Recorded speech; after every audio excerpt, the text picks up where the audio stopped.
السلام علیکم ورحمۃ اللہ تعالیٰ وبرکاتہ۔ نحمده ونصلي على رسوله الكريم، اما بعد، اعوذ باللہ من الشیطان الرجیم، بسم اللہ الرحمن الرحیم، فصل لربک وانحر، صدق اللہ العلی العظیم، وبلغنا رسوله النبی الامین الکریم، ونحن على ذلك لمن الشاہدین والشاکرین، والحمد للہ رب العالمین۔ ایک مرتبہ درود پاک کا نذرانہ عقیدت پیش کر لیں۔ پڑھیں بالا صلی اللہ علیہ وسلم، صلاۃ و سلام علیک یا رسول اللہ صلی اللہ علیہ وسلم۔ ذی الحجہ کا مبارک مہینہ شروع ہو چکا ہے، اور یہ ایک تاریخی حقیقت بھی رکھتا ہے۔ اس مہینے میں ہم پر قربانی واجب ہوئی، جو ہمارے سرکار حضور صلی اللہ علیہ وسلم کے جد امجد حضرت ابراہیم علیہ السلام کی سنت ہے۔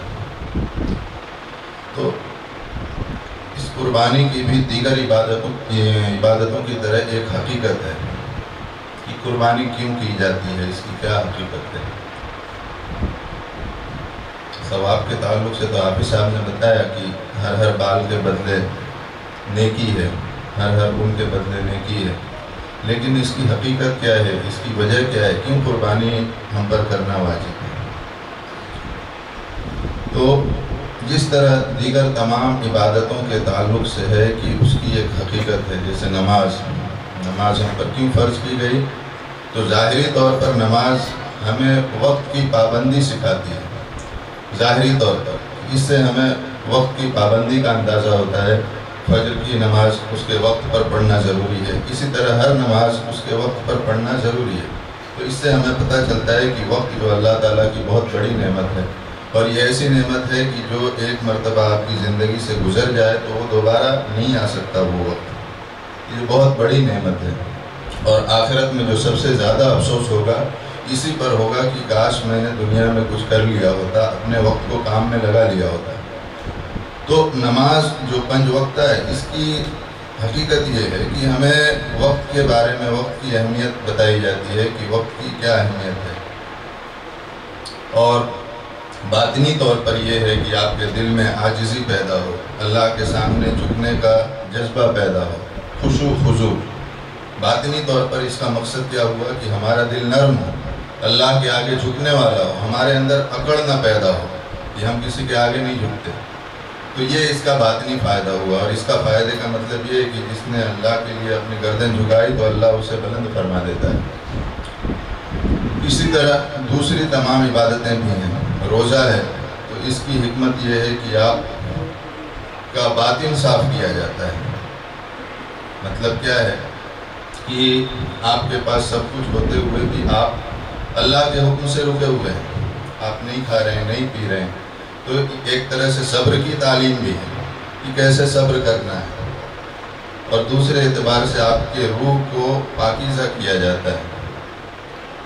اسی طرح دیگر عبادتیں ہیں، جیسے زکوٰۃ ہے، تو اس میں آپ ظاہری طور پر ایک غریب کی مدد ہوتی ہے، لیکن باطنی طور پر آپ کے دل سے مال کی محبت کو دور کیا جاتا ہے کہ آپ کے دل میں مال کی محبت نہ بیٹھے۔ تو اسی طرح ایک قربانی کی بھی حقیقت ہے کہ قربانی کرنے کا مقصد کیا ہے۔ مقصد یہ ہے کہ آپ کے دل میں سب سے پہلے اللہ کا حکم ہو، اللہ جو بھی فرمائے، جو بھی آپ سے مانگے، وہ اس کی راہ میں آپ قربان کرنے کے لیے تیار ہوں۔ اور اس کا پس منظر بھی وہی ہے، حضرت ابراہیم علیہ السلام سے ان کے بیٹے کی قربانی مانگی گئی، یعنی جو سب سے پیاری چیز ہے وہ مانگی گئی۔ تو علماء اسی لیے فرماتے ہیں، اور یہ جو قربانی کی جاتی ہے یہ اسی لیے پالتو جانوروں کی جاتی ہے، جنگلی جانوروں وحشی جانوروں کی نہیں کی جاتی۔ پالتو جانوروں کا مطلب یہ ہے کہ آپ ان کو پالیں، خود پالیں، اور ان کو اپنی اولاد کی طرح پالیں۔ جس طرح اولاد پر شفقت کرتے ہیں ان کو بہت اچھے سے کھلائیں پلائیں، اور اچھے سے ان کی پرورش کریں، پالیں، اور پھر ان کو اللہ کی راہ میں قربان کریں، تاکہ آپ کے دل میں یہ محسوس ہو کہ ہم ایک بہت عزیز چیز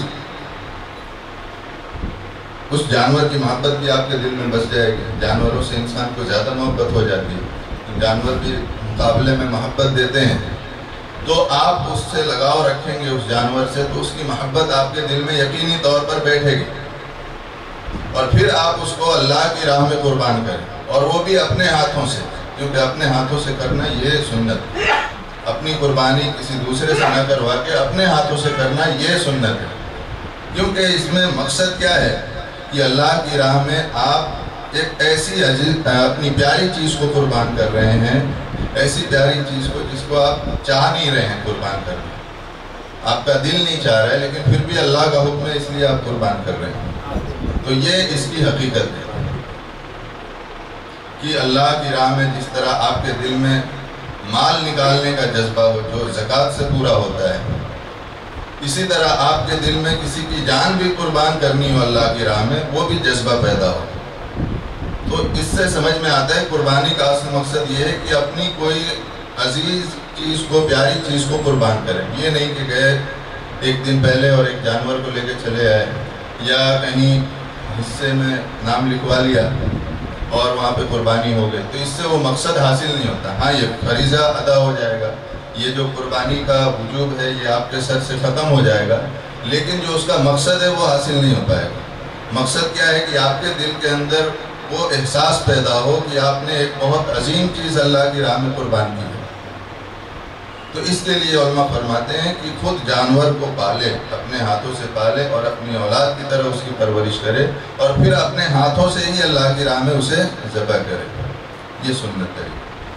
تو ہمیں چاہیے کہ جانور کو کم سے کم پالیں اور پھر اسے قربان کریں، تاکہ جو قربانی کا مقصد ہے وہ حاصل ہو پائے.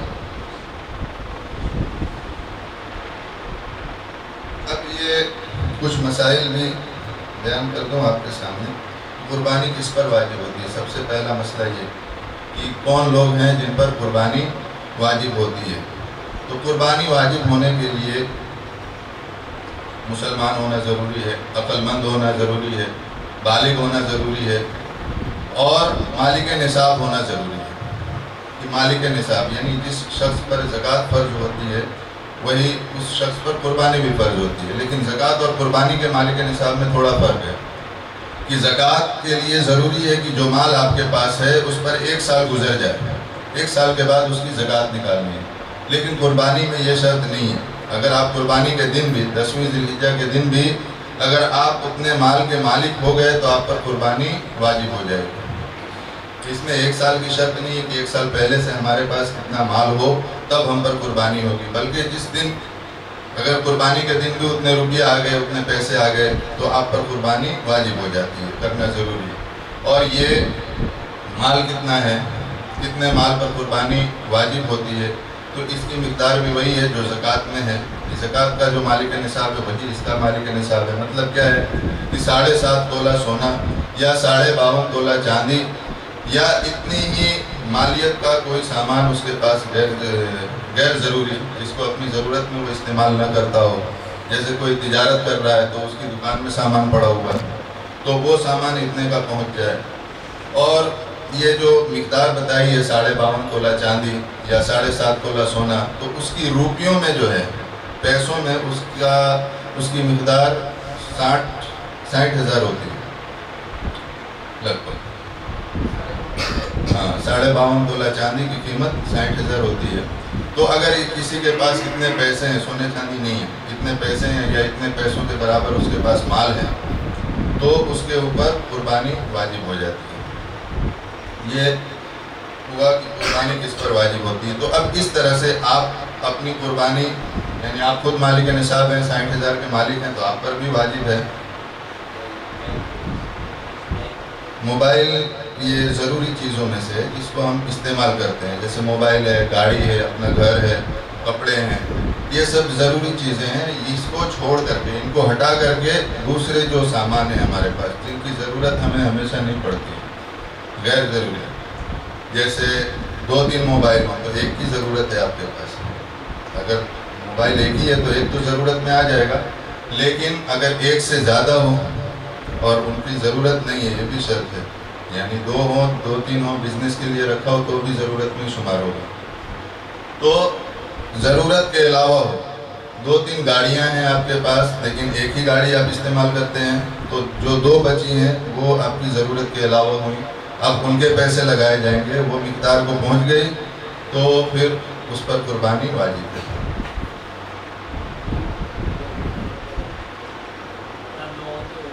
ہاں مکان بھی ملکیت میں شمار ہے. ہاں ضرورت کے علاوہ مکان ہو, آپ کے پاس ایک مکان آپ جس میں رہ رہے ہیں اس کے علاوہ دوسرا مکان ہے, تیسرا مکان ہے تو وہ ضرورت کے علاوہ میں جائے گا. مالک تو ہے نا.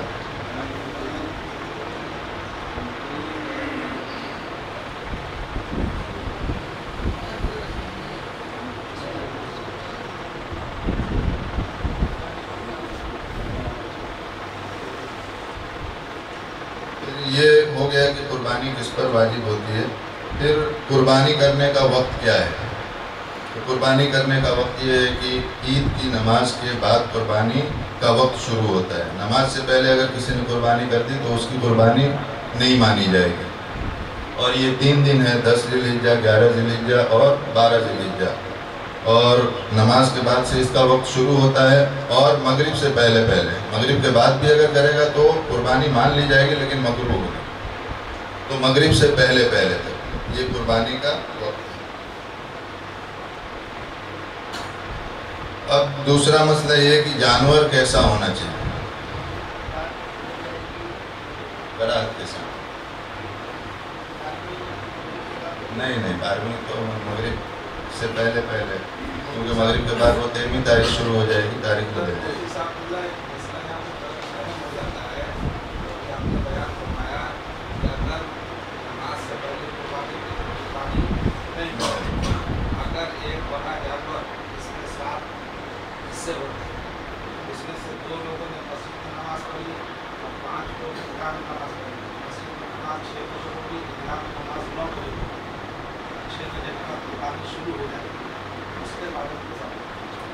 تو احتیاط کرتے ہوئے وہی کرنا ہے بات والے.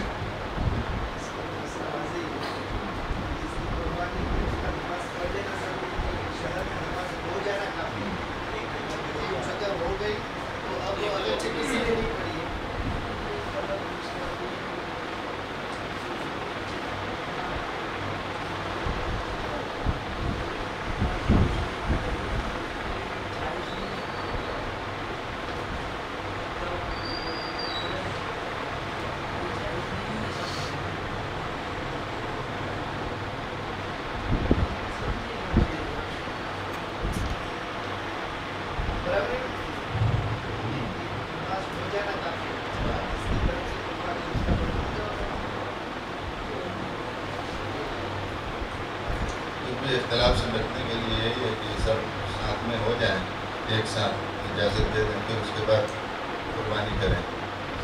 آدھے لوگ نہیں ہیں, موجود نہیں ہیں, ان کی اجازت بھی ہوتی ہے. دوسرا مسئلہ یہ ہے کہ جانور کیسا ہونا چاہیے, اس کی عمر کتنی ہونی چاہیے. تو عمر میں یہ ہے کہ اگر بکرا ہے بکری ہے تو 1 سال, اور اگر بھیڑ یا دمبا ہے تو اس کی بھی عمر 1 سال ہے. لیکن اس میں یہ بھی سہولت ہے کہ اگر 6 مہینے کا ہو اور سال بھر جیسا دکھتا ہو تو اس کی بھی قربانی ہو جائے گی. صرف اسی میں ہے, بھیڑ یا دمبے میں. اور دوسرے درجے کے جانور جو ہیں گائے بھینس, تو ان میں 2 سال کی شرط ہے, 2 سال کا جانور ہونا چاہیے. اور ان سے بڑے جو دوسرے جانور ہوتے ہیں اونٹ ہیں تو ان میں 5 سال کی شرط. تو یہ عمر کے حوالے سے ہو گیا. اگر ان سے کم عمر ہوئی تو ان جانوروں کی بھی قربانی نہیں ہو سکتی. پھر یہ ہے کہ جانور ایسا ہو جو عیب سے سلامت ہو, اس کے اندر کوئی عیب نہ ہو. اب عیب کا مطلب کیا ہے, تو ایک قاعدہ یہ سمجھ لینا چاہیے کہ عیب اس کو کہتے ہیں جس سے اس کی خوبصورتی میں بھی کمی نہ ہو اور اس کی قیمت میں بھی کمی نہ ہو.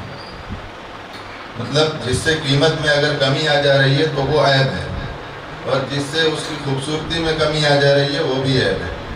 تو اب اس کے کان کٹ گئے ہوں, دانت ٹوٹ گئے ہوں یا لنگڑا ہو تو ان سب سے کمی آ جاتی ہے. جس سے قیمت کم ہو جاتی ہے. پیر سے لنگڑا ہے، صحیح سے چل نہیں پاتا ہے تو اس کی قیمت بھی کم ہو جاتی ہے. پھر اس کے دانت ٹوٹ گئے ہیں، صحیح سے کھا نہیں پاتا ہے تو وہ زیادہ بھاری بھرکم نہیں ہو پائے گا، باڈی والے نہیں ہو پائے گا، اس سے بھی اس کی قیمت کم ہو جاتی ہے. کان ہے، آدھے سے زیادہ کٹ گیا ہے تو بھی اس سے اس کے خوبصورتی میں کمی آتی ہے. سینگ ٹوٹ گیا ہو، دونوں جڑ سے ٹوٹ گئے ہوں تو بھی اس سے خوبصورتی میں کمی آ سکتی ہے. تو وہ بھی مطلب ایک قاعدہ یہ ہے کہ جس سے بھی اس کی قیمت کم ہو جاتی ہو یا اس کی خوبصورتی میں کمی آ جاتی ہو، وہ جانور قربانی کے لیے صحیح نہیں ہوگا، وہ عیب دار سمجھا جائے گا. پھر اب جانور ذبح کر رہے ہیں تو اس میں کس طرح سے ذبح کرنا ہے، یہ ایک مسئلہ ہے کہ جانور ذبح کریں تو اس کا رخ جو ہے قبلہ کی طرف ہونا چاہیے. پہلا تو یہ ہو گیا. پھر یہ طریقہ ہے، مسنون طریقہ یہ ہے کہ اس کے کندھے پر اپنا پیر رکھے اور چھری چلا دے، اور تیز چھری ہونی چاہیے. چھری اتنی تیز ہو کہ بہت جلدی سے کٹ جائے. اور یہ بھی ایک طریقہ ہے سنت کی، جانور کو پہلے کھلائے پلائے، پانی پلا دے اور اس کے سامنے چھری نہ لے جائے. تیز بھی کرنا ہو تو چھری اس کے سامنے نہ لے جائے، اس کے چھپا کر کے اس طرح سے کرے.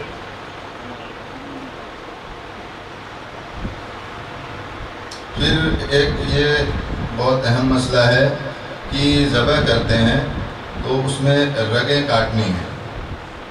3 رگیں کاٹنی ہے جس سے خون نکل جائے، یہ ضروری ہے کاٹنا. یہ اگر نہیں کاٹیں گے تو ذبح نہیں ہوگا.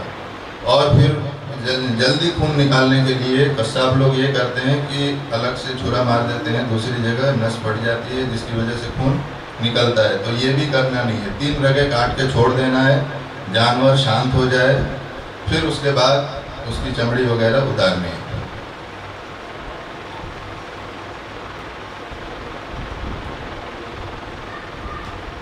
اور ایک یہ بھی ہے کہ جتنے لوگ ذبح کرنے کے دوران چھری پکڑیں، جتنے لوگ بھی، پہلے تو ایک ذبح کرنے والے جو بھی تھوڑی سی چھری چلا کے ہٹ جاتے ہیں، پھر اس کے بعد جتنے لوگ بھی اس میں شامل ہوں گے سب کو اللہ اکبر، بسم اللہ اللہ اکبر کہنا ضروری ہے.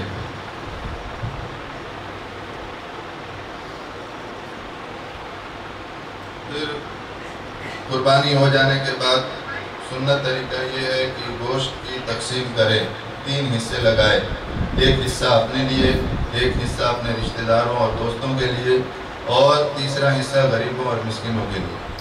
تو اس میں بھی خیال رکھیں کہ زیادہ بہتر تو یہ ہے کہ جن کے یہاں عموماً اس طرح کا اچھا کھانا نہیں ہوتا، غریب ہیں، ان کا خیال رکھیں اور زیادہ زیادہ ان تک پہنچائیں. تھوڑا تھوڑا نہیں، 2-4 روٹی نہیں، بلکہ ہو سکے تو ان کا کھانا بن جائے اتنا پہنچا دیں. پھر قربانی کے بعد جو چمڑا ہوتا ہے تو اس کو جانور کے ٹھنڈا ہو جانے کے بعد اتارنا ہے. ابھی جانور کو ذبح کیا فوراً اور خون نکل رہا ہے ابھی، پھر چمڑا نکالنا شروع نہیں کر دینا. اس سے کیا ہوتا ہے، خون جم جاتا ہے، اور خون کا کھانا یہ بھی کیا ہے، حرام ہے.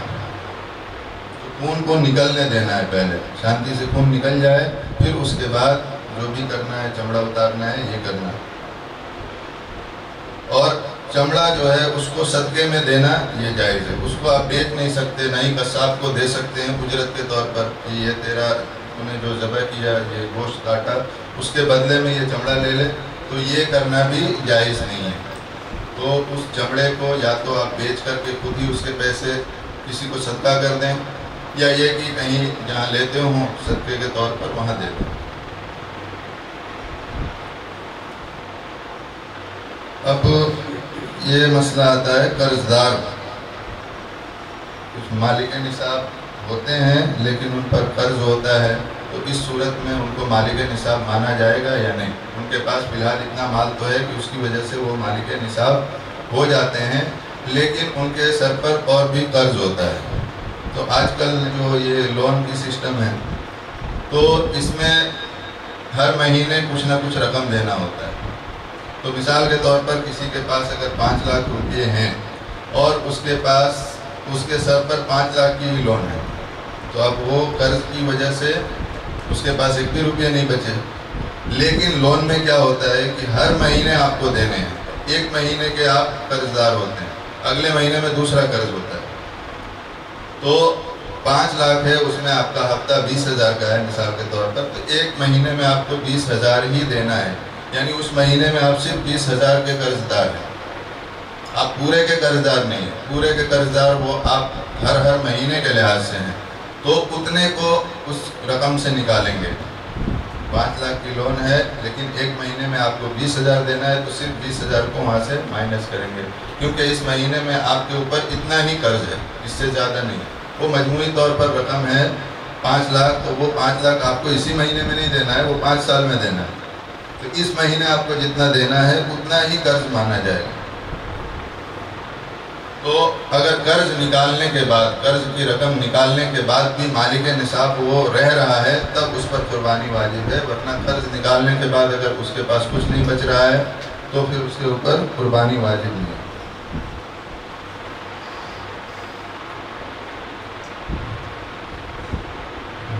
عورت پر بھی قربانی واجب ہے. ان کے پاس زیورات وغیرہ ہوتے ہیں اور ان کی قیمت اتنی پہنچ جاتی ہے, تو ایسا نہیں ہے کہ صرف شوہر نے اپنی طرف سے قربانی کر دی تو پورے گھر والوں کی طرف سے ہو گئی, بلکہ جو بھی مالک نصاب ہے, جس کے پاس بھی اتنا مال ہے, تو عورت کے پاس بھی زیورات ہوتے ہیں, وہ بھی ان زیورات کی مالک ہوتی ہیں, اس لیے ان پر بھی قربانی واجب ہوگی.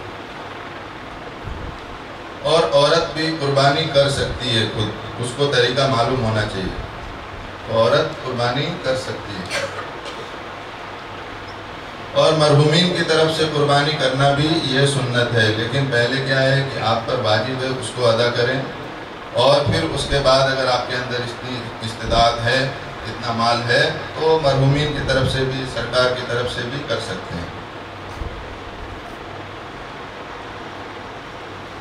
ایک مسئلہ یہ ہے کہ قربانی کے لیے جانور خریدا, لیکن وہ قربانی سے پہلے ہی مر گیا یا گم ہو گیا, کہیں کسی نے چرا لیا, تو اس صورت میں کیا حکم ہے؟ تو اس صورت میں یہ حکم ہے کہ اگر وہ جانور کے جانے کے بعد بھی مالک نصاب رہ رہا ہے تو اس پر قربانی واجب ہے, اور اگر جانور کے چلے جانے سے وہ مالک نصاب نہیں رہ رہا ہے تو پھر اس پر قربانی واجب نہیں ہے.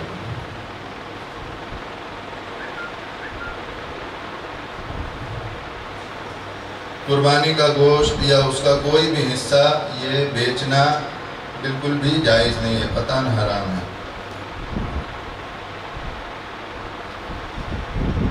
اور یہ بڑے جانور میں 7 حصے ہوتے ہیں, تو 7 حصے یہ قربانی یا عقیقے کی نیت سے پورے کیے جائیں. کوئی ایسا نہ ہو کہ 6 حصے پورے ہو رہے ہیں, ایک ایسے ہی اپنی طرف سے خالی گوشت کے لیے حصہ لے لیا, یہ 7 حصے پورے ہو جائیں. تو اگر ایک نے بھی صرف گوشت کی نیت سے حصہ لیا تو سب کی قربانی باطل ہو جائے گی, اس جانور کی قربانی ہی باطل ہو جائے گی. تو سب کی نیت یا تو قربانی کی ہو یا عقیقے کی ہو.